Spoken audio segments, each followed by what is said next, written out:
Kapartner, good morning once again. And this is Ismonsville. I welcome you again this morning. And nandito tayo ngayon sa Sitio Campesa. Yeah. I am not mistaken. This is Sitio Campesa and Barangay Apolong. So surprise. Let us see my journey this morning. At pag hindi ako nangalay habang naglalakad ako, nakita nyo ba ang step going down and then going up and then kita nyo yung lugar na yan. Sige, hindi muna ako masyadong magsasalita. Ipapakita ko sa inyo. Siguro yung mga pamilyar sa lugar na ito, alam nila kung saan ako ngayon papunta. So, enjoy watching. At yan, basta. Yan. Medyo okay, sige. Habang naglalakad ako, ganito lang muna. Mamaya tayo mag-change sa position.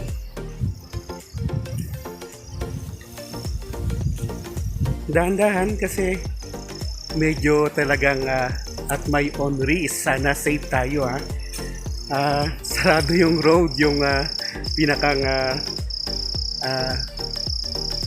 opening nito. Pero lumusot ako at dati noon pag pumapasyal ako dito, siguro if I'm not mistaken, pang-6 o pang-7 ko ng beses ito.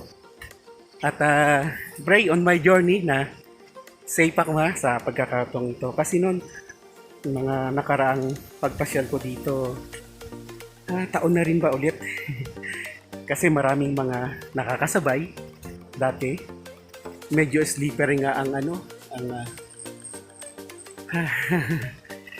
at saka may maraming mga foreigner talaga on my way at saka makakasalubong ko going up, going back.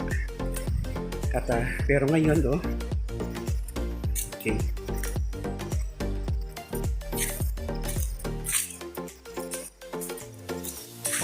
This one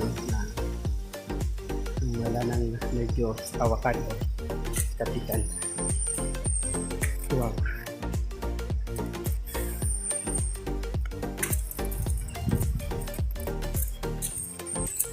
So today, December 3, 2020. Wow, December na tayo. Yun. Nakita nyo ba yun? Nakita nyo yun?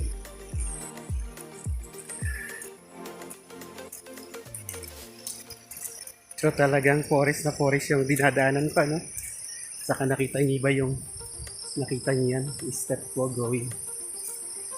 Hi. So hindi against the light medyo slippery talaga, kaya medyo dahan-dahan din ako at medyo ako lang talaga. Noon mga 7 minutes ko nilakad patong pababa ng Pinas Buka. Kaya ngayon tingnan natin kasi dahan-dahan. Ingat tayo.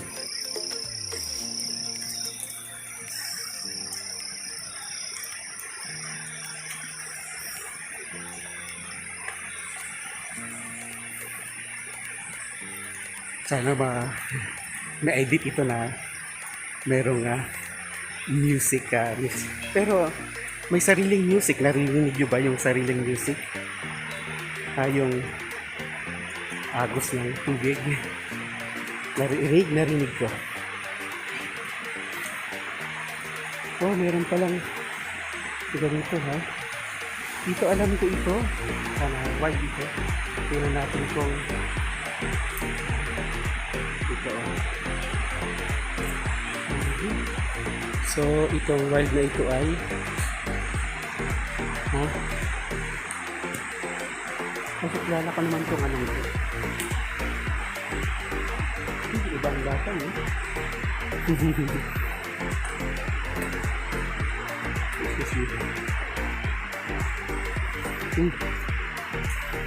Iba talaga yung lasa niya. Excuse me. Sorry. Akala ko kasi sa yung parang may tawag doon. Yung insulin plant na tinatawag nila. Pero sa bagay wild siya. May mga naputol na talagang gaya nito. Walang hawakan. Ito dito sa kabila ang hawakan pa rin. Time check is mga 5 minutes na.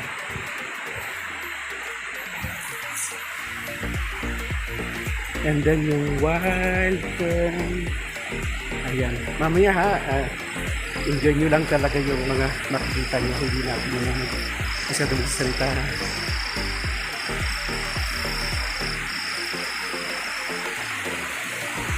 At mamaya, i-video ko talaga yung lugar ha.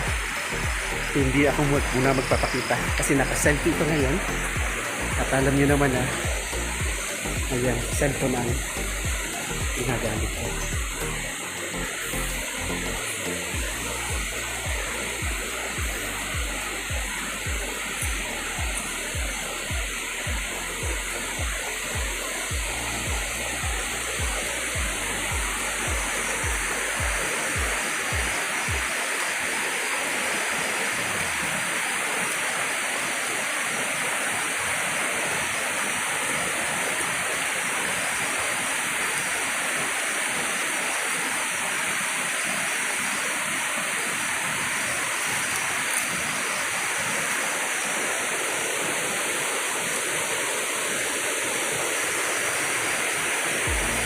Ayan. Yan tayo pupunta. So, ipakita ko sa inyo. Doon tayo. Doon tayo pupunta. Sa lugar. Hindi ba matapon?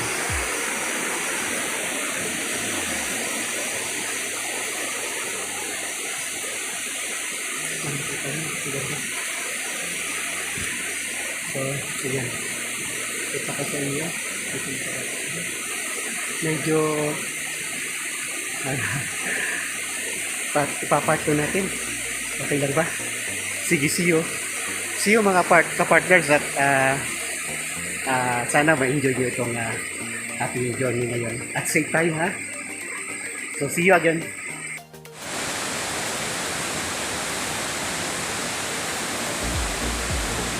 Ka-partners, time check is around 10:30 in the morning at dyan ako galing.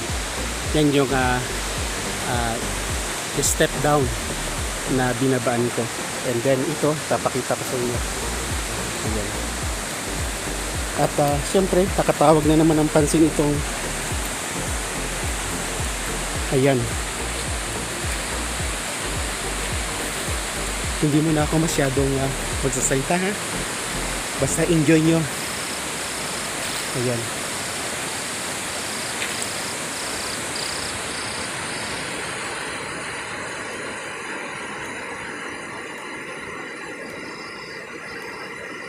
Parang kasi laki ng galon. Ayan o. Actually. Ayan. Hindi ko nalalapitan. Ayan talagang ang lalaki special condition ng bamboo nito. And then this one,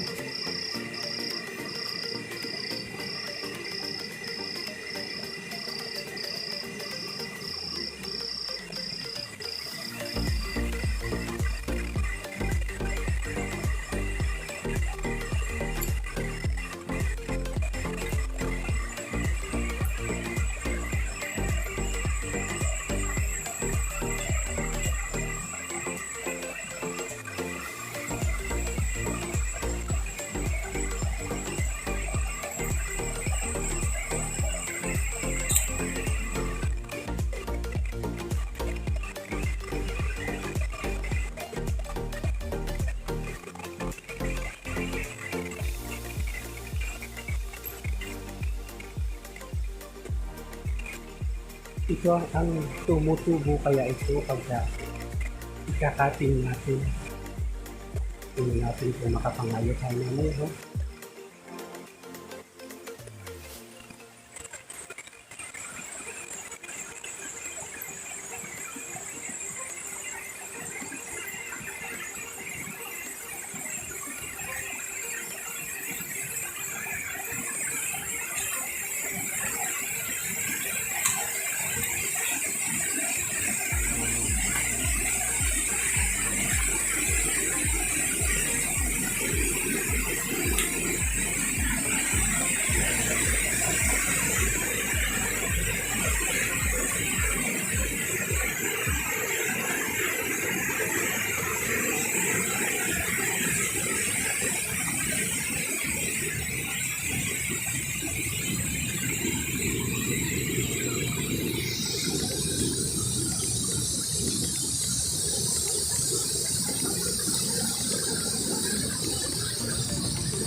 So ano pala ito?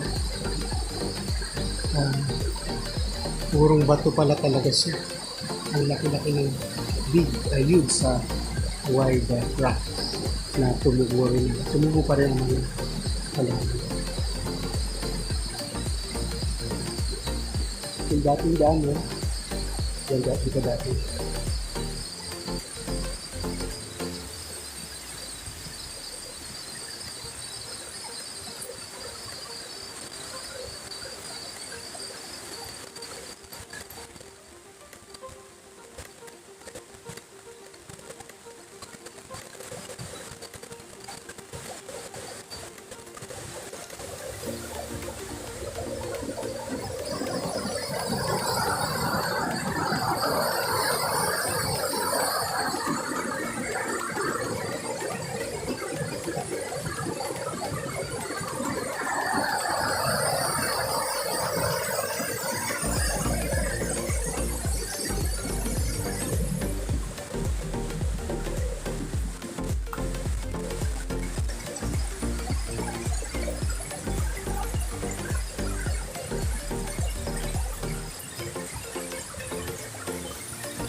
Uy, salamat, pero very ko. Kasi kung hindi dati, dumadakan dito, oh. Salamat mo rin, meron.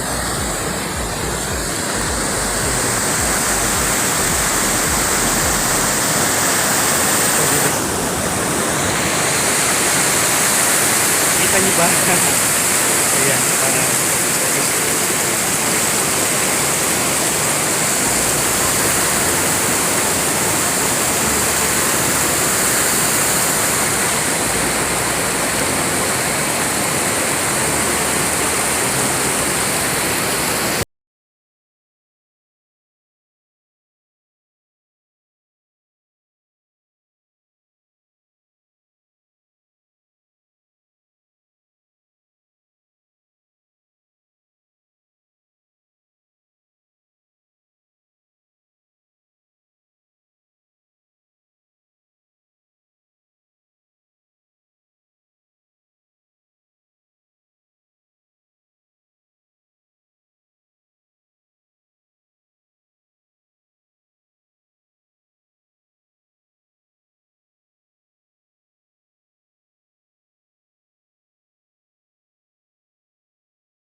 kasi naglakad tayo, hindi naman kalayuan, kaya lang siyempre freezing yung water niyan, at saka ito very sleepy, uh, very slippery ano nga, nasira ito.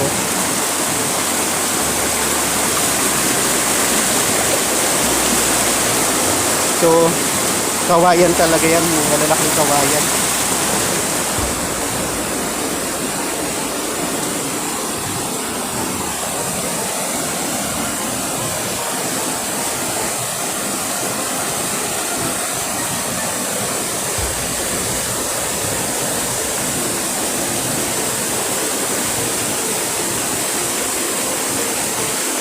Diyan tayo nang galing. Buti nga hindi tayo nabasa, naka-sis din tayo.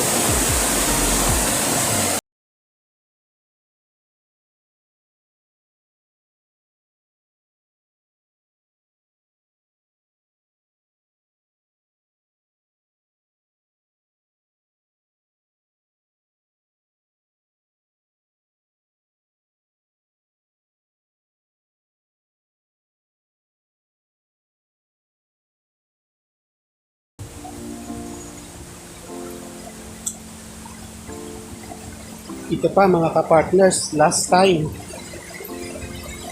dito, pagbabasa kami dyan bago makita ito. Dito, oh. Tapos yun yung pupuntahan natin talaga. Papakita ko sa inyo. At, wow. enjoy nyo muna. Enjoy nyo yung enjoy watching mga ka-partners. Kasi nandito na tayo pero pwedeng hindi ako lalapit kung sa lugar na yon. Doon. Hanggang dito lang tayo. Okay. Tingnan natin ha kung